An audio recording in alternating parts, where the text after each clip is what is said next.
السلام علیکم ناظرین، ایک اور پروگرام کے ساتھ آپ کا میزبان انتظار حیدری حاضر خدمت ہے۔ ناظرین، جس طرح سے ہم نے اپنی بات کا کل اختتام کیا تھا کہ برداشت بہت ضروری ہے، تو اسی بات کو ہم آگے لے کر چلیں گے۔ عمران خان صاحب پر جو کل حملہ ہوا ہے وہ انتہائی قابل مذمت ہے۔ اس حملے کی مذمت صرف پاکستان میں تمام سیاسی اور مذہبی جماعتوں نے نہیں کی، بلکہ عالمی برادری نے بھی اس حملے پر شدید تشویش کا اظہار کیا ہے، اور جو بات متفقہ تھی وہ یہ تھی کہ پاکستان یا کسی بھی ملک میں سیاست میں تشدد کے عنصر کو نہیں بڑھنا چاہیے۔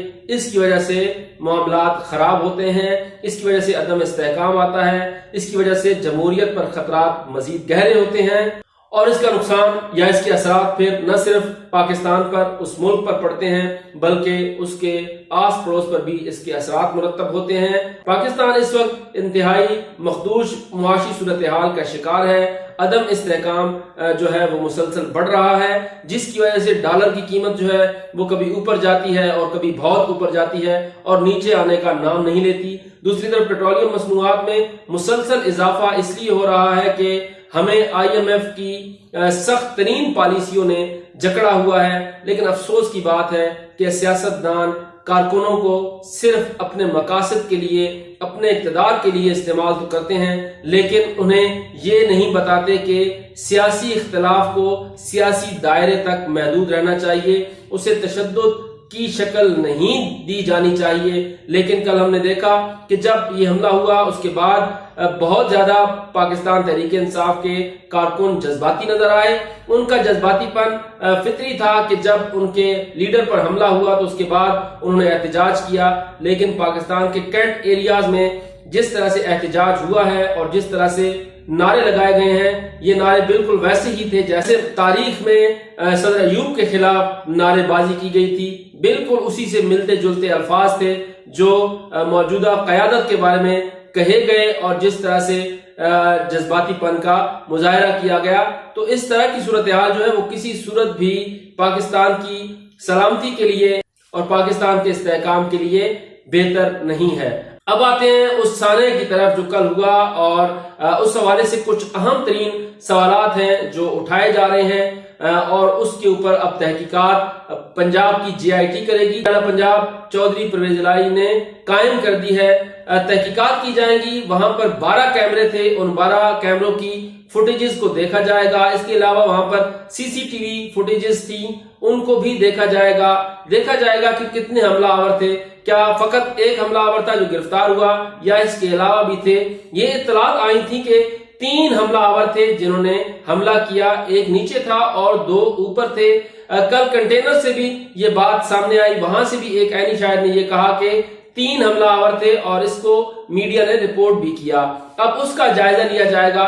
دوسری بات جو دیکھی جائے گی وہ یہ ہوگی کہ یہ حملہ اچانک ہوا ہے یا پھر یہ باقاعدہ منصوبہ بندی کے تحت حملہ ہوا ہے، کیونکہ براہ راست اس کا نشانہ عمران خان بنے ہیں اور ان کو یہ براہ راست گولی ٹانگ پر لگی ہے۔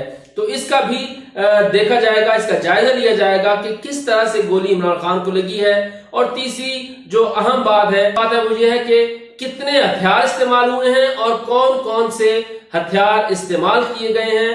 اور اس کے علاوہ جو چوتھا اہم معاملہ ہے وہ یہ ہے کہ کیا یہ حملہ آور انفرادی تھے یا پھر اجتماعی طور پر یہ حملہ کیا گیا، جیسے میں نے پہلے بات کی کہ کیا یہ حملہ اچانک کیا گیا یا پھر منصوبہ بندی کی گئی۔ تو ان اہم ترین نکات کا جائزہ لیا جائے گا، اور اس کے ساتھ ساتھ پھر سراؤنڈنگ ایریا کا بھی جائزہ لیا جائے گا کہ جہاں پر عمران خان صاحب اس وقت پہنچے تھے، اللہ والا چوک، وہاں پر زیادہ اکثریت کس جماعت کے کارکنوں کی ہے، اس کا بھی جائزہ لیا جائے گا۔ اور دیگر بہت سی چیزیں ہیں جن کا جائزہ لیا جانا ہے، لیکن سب سے پہلے جو پرویز الہی صاحب نے JIT قائم کی ہے، اس کے بعد انہوں نے یہ اعلان کیا ہے کہ متعلقہ تھانے کے تمام اہلکاروں کو معطل کر دیا گیا ہے، کیونکہ جو بیان کا ریکارڈ ہوا ہے وہ منظر عام پر آ گیا، اس کو انہوں نے انتہائی غیر ذمہ دارانہ قرار دیا ہے۔ تمام ذمہ داری پنجاب حکومت پر تھی کہ اس نے فول پروف انتظامات بنانے تھے تاکہ جو لانگ مارچ ہے وہ پرامن طریقے سے اسلام آباد پہنچے۔ لانگ مارچ انتہائی کم ترین رفتار کے ساتھ اسلام آباد کی طرف بڑھ رہا تھا۔ وزیر آباد کے پاس پہنچ کر اس نے قیام کرنا تھا اور اگلے دن پھر وہیں سے اس کا آغاز ہونا تھا، لیکن اچانک پھر یہ حملہ ہو گیا اور اس کے بعد صورتحال تبدیل ہو گئی۔ آج دو اہم ترین اجلاس ہو رہے ہیں۔ ایک اجلاس پاکستان تحریک انصاف کے سربراہ عمران خان صاحب کی سربراہی میں ہو رہا ہے۔ اس میں جائزہ لیا جائے گا کہ آئندہ کی حکمت عملی کیسے بڑھائی جائے گی اور اس لانگ مارچ کو کس طرح سے پرامن طور پر ختم کیا جائے گا۔ لیکن ایک بات جو واضح ہے وہ یہ ہے کہ عمران خان صاحب نے یہ اعلان رات کو ہی کر دیا تھا کہ ہم اپنا لانگ مارچ ختم نہیں کریں گے اور ہماری منزل اسلام آباد ہے۔ دوسری طرف ایک اہم ترین اجلاس وزیر اعظم میاں شہباز شریف نے بھی طلب کر لیا ہے اور اس میں تمام حکومتی اتحادی جماعتوں کو شرکت کے لیے ہدایت بھی جاری کر دی ہے۔ آج حکومت بھی اہم ترین اجلاس کرے گی اور غور کرے گی کہ کس طرح سے اس سیاسی کشیدگی کو کم کیا جا سکتا ہے، کس طرح سے جو ہے معاملات کو بہتر انداز میں آگے بڑھایا جا سکتا ہے اور جو سیاسی پولرائزیشن ہو رہی ہے معاشرے میں اس کو کیسے ختم کیا جا سکتا ہے۔ یہ وہ تمام عوامل ہیں جن پر غور کرنا ہے اور انتہائی ضروری ہے، کیونکہ نومبر کا یہ مہینہ پاکستان کی سیاست کے لیے نہ صرف عام ہے بلکہ پاکستان کی سالمیت کے حوالے سے بھی عام ہے، پاکستان کے جمہوری نظام کے حوالے سے بھی عام ہے اور بہت سے خدشات جو ہیں وہ اس وقت جنم لینا شروع ہو گئے ہیں۔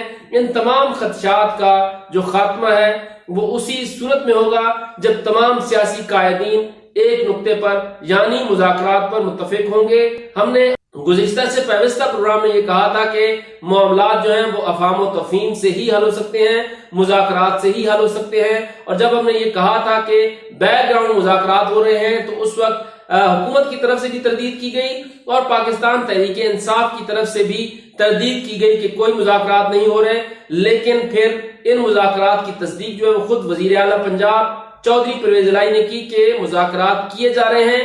کسی بھی مسئلے کا حل صرف اور صرف مذاکرات ہیں۔ جیسے ہم نے گزشتہ پروگرام میں یہ کہا تھا کہ لچک مظاہرہ حکومت کو بھی دکھانا پڑے گا اور اپوزیشن کو بھی دکھانا ہوگا، تبھی یہ جمہوریت کی جو گاڑی ہے یہ آگے جائے گی۔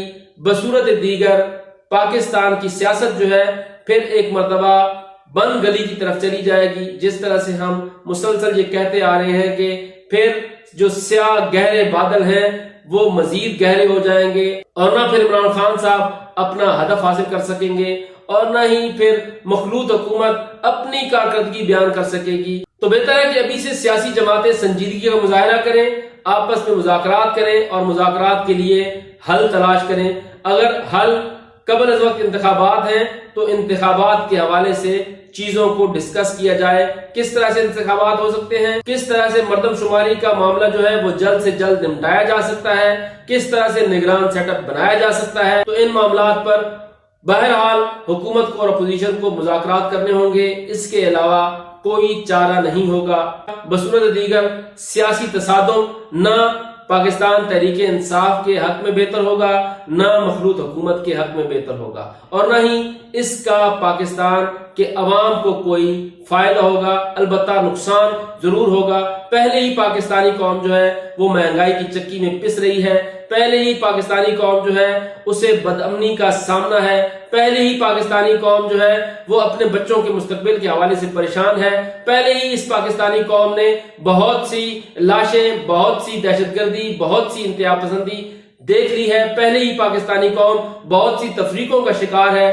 اب اس پاکستانی قوم پر خدا را یہ حکمران، یہ سیاستدان رحم کریں اور کسی ایک نقطے پر متفق ہو جائیں تاکہ پاکستان میں یہ بڑھتی ہوئی کشیدگی، تاکہ پاکستان میں یہ بڑھتی ہوئی تفریق، تاکہ معاشرے میں بڑھتی ہوئی یہ خلیج ختم ہو سکے۔ اس پروگرام کے ساتھ اجازت دیجیے، اپنا فیڈ بیک ضرور دیجیے گا۔ اللہ پاکستان کا اور ہم سب کا حامی و ناصر ہو۔ خدا حافظ۔